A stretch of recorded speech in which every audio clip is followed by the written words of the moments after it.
Breaking news చూస్తున్నారు. TTD మాజీ vigilance అధికారి సతీష్ కుమార్ మృతి కేసులో బిగ్ ట్విస్ట్ చోటు చేసుకుంది. సతీష్ ప్రయాణించిన రైల్లోని ఏదో జరిగిందని చెప్పి పోలీసులు అనుమానాలు వ్యక్తం చేస్తున్నారు. సతీష్ బర్త్ నంబర్ 29 కాగా 11వ నంబర్ బర్త్ దగ్గర దొరికిన లగేజీ బ్యాగ్ కి సంబంధించి మాట్లాడుకుంటున్న క్రమం. తిరుపతి ఆర్పీఎఫ్ ఆఫీస్ కు సతీష్ బ్యాగ్ ఎలా చేరింది అనే కోణంలో దర్యాప్తు జరుగుతోంది. రాయలసీమ ఎక్స్ప్రెస్ టీసీ సిబ్బంది బెడ్ రోల్ అటెండర్లను విచారించారు పోలీసులు. ఘటనా స్థలంలో రన్నింగ్ రైల్ నుంచి బొమ్మలను తోసేసి సీన్ రీకన్స్ట్రక్షన్ కూడా చేశారు. కేసు పురోగతిలో కీలకంగా మారింది post mortem report call data. Discomfort, I repeat discomfort అనే పదం సతీష్ ఎందుకు వాడాడు అన్న కోణంలో దర్యాప్తు జరుగుతోంది. సతీష్ కుమార్ పై పక్కా ప్లాన్తో దాడి చేసినట్లు నిర్ధారించుకున్నారు పోలీసులు. మరోవైపు పరకామణి చోరీ కేసు నిందితుడు రవికుమార్ చరిత్రపైన కూడా ఆరా తీస్తున్నారు. సిఐడి విచారిస్తూ ఉండగానే సతీష్ ప్రాణాలు తీయడంతో సతీష్ ప్రాణాలు తీయడంతో సంచలనం రేపిన చోరీ కేసుకు సంబంధించి మాట్లాడుకుంటున్న క్రమం. విశ్వాస్ మీరు చూస్తున్నారు. గుంతకల్ రైల్వే స్టేషన్లో సతీష్కి సంబంధించి ఇటు సతీష్ మరణం మీద అనేక అనుమానాలు వ్యక్తమవుతున్నాయి. అసలు ఏం జరిగింది? ఇటు సతీష్కి సంబంధించిన పోస్ట్ మార్టం రిపోర్ట్ వచ్చిన తర్వాత పూర్తి స్థాయిలో ఆ ఇన్ఫర్మేషన్ తెలిసే అవకాశం కనిపిస్తోంది. ఇన్ డీటెయిల్గా మాట్లాడుకునే ప్రయత్నం చేద్దాం. ఈ కేసుని ఎప్పటికప్పుడు ట్రాక్ చేస్తూ డీటెయిల్స్ అందిస్తారు మా ప్రతినిధి చెల్లనాయుడు. ఒకసారి చెల్లనాయుడు దగ్గరికి వెళ్ళే ప్రయత్నం చేస్తున్నాను. చెల్లనాయుడు, ఈ కేసుకు సంబంధించి లేటెస్ట్ డీటెయిల్స్ ఏంటి, లేటెస్ట్ అప్డేట్స్ ఏంటి? ఎంక్వైరీ కావచ్చు, ఇన్వెస్టిగేషన్ కావచ్చు, ఎంతవరకు వచ్చింది? సచిన్, ఈ ఏదైతుందో సతీష్ కుమార్ మృతి అనేది పెను సంచలనంగా మారినటువంటి పరిస్థితులు. అయితే ఇక్కడ ఇన్వెస్టిగేషన్ టీమ్స్ అయితే మాత్రం పెద్ద ఎత్తున ఇప్పటికే దాదాపు 10 నుంచి 12 బృందాలుగా ఏర్పడి కూడా ఎంక్వైరీ చేస్తున్నటువంటి సిచ్యువేషన్స్ కూడా మనం చూస్తున్నాం 2-3 రోజులుగా. అయితే ఇక్కడ అధికారులు కూడా నిన్నటి రోజు సంఘటనా స్థలానికి చేరుకొని కూడా సీన్ రీకన్స్ట్రక్షన్ చేసి, ఎందుకంటే ఆ వెయిట్ ఉన్న వ్యక్తి ఒకవేళ ఎవరైనా తోస్తే, ట్రైన్లో నుంచి తోస్తే ఎంత దూరం పడతాడు, లేదంటే తను పడాలంటే ఎంత దూరం పడతాడు, ఈ యాంగిల్లో కూడా పూర్తిగా వాళ్ళ సీన్ రీకన్స్ట్రక్షన్ చేసినటువంటి పరిస్థితులు మనం విజువల్స్ కూడా చూసాము. ఉన్నతాధికారులందరూ కూడా ఈ కార్యక్రమంలో పాల్గొన్నటువంటి పరిస్థితులు అయితే ఉన్నాయి. అయితే మొత్తానికి ఇప్పటి వరకు ఎక్కడ కూడా, ఎందుకంటే రైల్వే కావచ్చు, లేదంటే పోలీసులు కావచ్చు, సిఐడి కావచ్చు, ఇట్లా అనేక విభాగాలకు చెందిన అధికారులు ఈ ఇన్వెస్టిగేషన్ లో పూర్తిగా ఇన్వాల్వ్ అవుతున్నటువంటి పరిస్థితులు ఉన్నాయి. ఇక్కడ డాక్టర్ల బృందం, ముఖ్యంగా పోస్ట్ మార్టం రిపోర్ట్ అనేది ఇమ్మీడియట్ గా రావచ్చు. కాకపోతే ఇంకా పూర్తిగా కూలంకషంగా ఆ చనిపోయిన సమయంలో ప్రెజర్స్ ఏదైతే ఉందో బాడీలో ప్రెజర్స్, మనకు గుండె కావచ్చు, బ్లడ్ కావచ్చు, ఇలాంటి ఇతరత్ర అన్నింటినీ కూడా కూలంకషంగా రిపోర్ట్ రావాలంటే కనీసం డాక్టర్లతో మాట్లాడితే చెప్తున్నది ఒకటే, 3 days పడుతుంది అది అంతా కూలంకషంగా రావడానికి అని చెప్పేసి డాక్టర్లు ఒక చెప్తున్నటువంటి పరిస్థితులు ఉన్నాయి.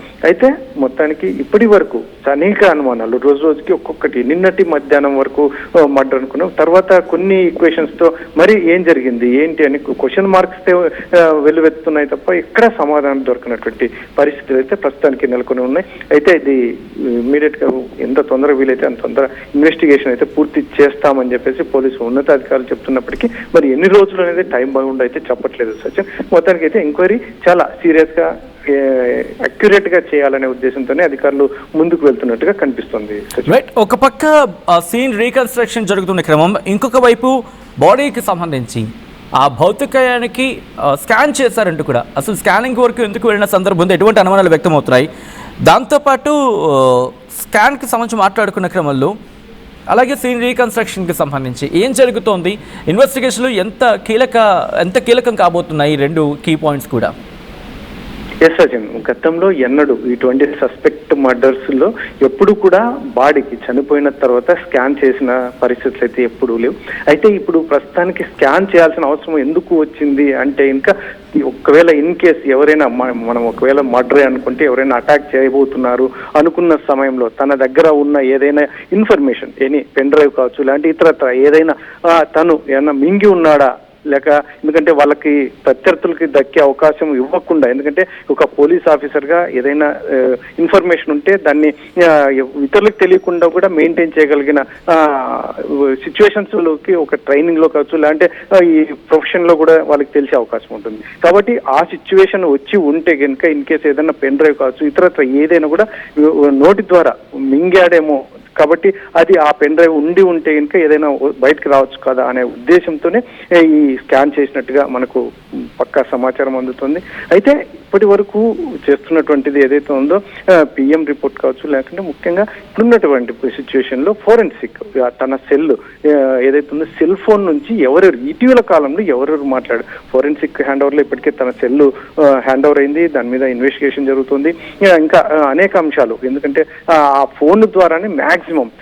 మరొక అంశం, ముఖ్యమైన అంశము, ఈ పోలీసులు ఇప్పుడు ఎవరైతే ఉన్నారో తన డ్యూటీ చేస్తున్న బ్యాచ్మెంట్స్ కూడా ఈ ఇటీవల కాలంలో ఏమన్నా ఫోన్ లో అతన్ని టచ్ లో ఉన్నారా, ఏం మాట్లాడారు, ఏమి ఇన్ఫర్మేషన్ ఇచ్చారు, తనకేమైనా ఇన్ఫర్మేషన్ ఇచ్చారా, అంటే తనకు ప్రత్యర్థులు అనుకున్నటువంటి వాళ్ళకి ఏమైనా ఇన్ఫర్మేషన్ ఇచ్చారా? ఎందుకంటే ఒకవేళ ఏ డిపార్ట్మెంట్ అయినా కూడా ఆ డిపార్ట్మెంట్ వాళ్ళకే శత్రువులుగా ఉన్నటువంటి చాలా అనేక సందర్భాలు చూసాం.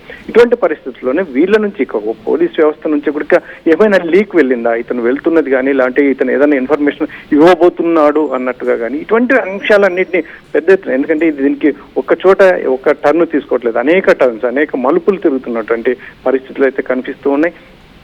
ముఖ్యంగా సతీష్ ఇప్పుడు మనకు PM report, post mortem report, forensic, maximum ఇంకొకటి ఏదైతే ఉందో తనతో పాటు జర్నీ అక్కడ ఉన్నటువంటి ప్రయాణికులు చెప్పే అంశాలే చాలా కీలకంగా మారే అవకాశం ఉంది. Sachin. Right Chalanaidu, thanks for the update. మొత్తంగా అయితే మాత్రం ప్రస్తుతం ఈ ఘటనకు సంబంధించి పూర్తి స్థాయిలో ఇన్వెస్టిగేషన్ చేయడం జరుగుతోంది. పోలీసులు ఇటు పరకామణి కేసుకు సంబంధించి మాట్లాడుకుంటున్న క్రమం. టీటీడీ మాజీ విజిలెన్స్ అధికారి సతీష్ కుమార్ మృతి కేసులో బిగ్ ట్విస్ట్ చోటు చేసుకుంది. సతీష్ ప్రయాణించిన రైల్లోనే ఏదో జరుగుంటుంది అని అనుమానాలు వ్యక్తం చేయడం జరుగుతుంది పోలీసులు. సతీష్ బర్త్ నెంబర్ 29 కాక 11వ నెంబర్ బర్త్ దగ్గర లగేజీ దొరికింది. 29కి సంబంధించి ఆయన బర్త్ నెంబర్ అయితే 11 నెంబర్ దగ్గర ఎందుకుంది ఆయన లగేజ్? ప్రస్తుతం ఇదే క్వశ్చన్ రైజ్ అవుతోంది. తిరుపతి ఆర్పీఎఫ్ ఆఫీస్కి సతీష్ బ్యాగ్ ఎలా చేరింది అనే కోణంలో దర్యాప్తు జరుగుతోంది. రాయలసీమ ఎక్స్ప్రెస్ టీసీ సిబ్బంది బెడ్రోల్ అటెండర్లను విచారిస్తున్నారు పోలీసులు. ఘటనా స్థలంలో రన్నింగ్ రైల్ నుంచి బొమ్మలను తోసేసి సీన్ రీకన్స్ట్రక్షన్ చేశారు. కేసు పురోగతిలో కీలకంగా మారబోతుంది post mortem report and call data. Discomfort అనే పదం సతీష్ ఎందుకు వాడారు అనే కోణంలో దర్యాప్తు జరుగుతోంది. సతీష్ కుమార్ పై పక్కా ప్లాన్తో దాడి చేసినట్లు నిర్ధారించారు పోలీసులు. మరోవైపు పరకామణి చోరీ కేసు నిందితుడు రవికుమార్ చరిత్రపైన కూడా ఆరా తీస్తున్నారు. ఈ నేపథ్యంలో విజువల్స్ మీరు చూడొచ్చు. సీన్ రీకన్స్ట్రక్షన్కి సంబంధించి ఈ కథనం మిమ్మల్ని కాస్త కలవరపరచచ్చు. అయితే మిమ్మల్ని కలవరపాటు గురి చేయడం ఆర్టీవీ ఉద్దేశం కాదు, కానీ ఇటువంటి కథనాన్ని చూసినప్పుడు కాస్త కలవరపాటు గురే అవకాశం ఉంటుంది కాబట్టి దీనికి సంబంధించి తగిన జాగ్రత్తలు తీసుకోవాలని ఆర్టీవీ సూచించడం జరుగుతోంది. This is our distributing content, viewer description is highly advised.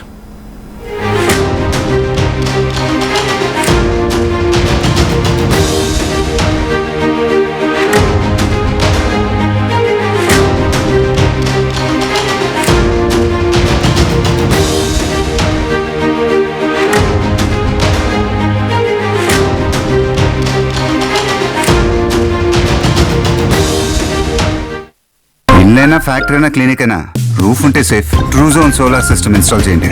బిల్తో పాటు పీపీ తగ్గించండి. నువ్వు సూపర్ స్టార్ అయ్యా. Truzon solar power, super power. Local to global news at your finger tips. మీ చేతిలో ఒక ఆయుధం. డౌన్లోడ్ రా TV app. Media legend Ravi Prakash is back.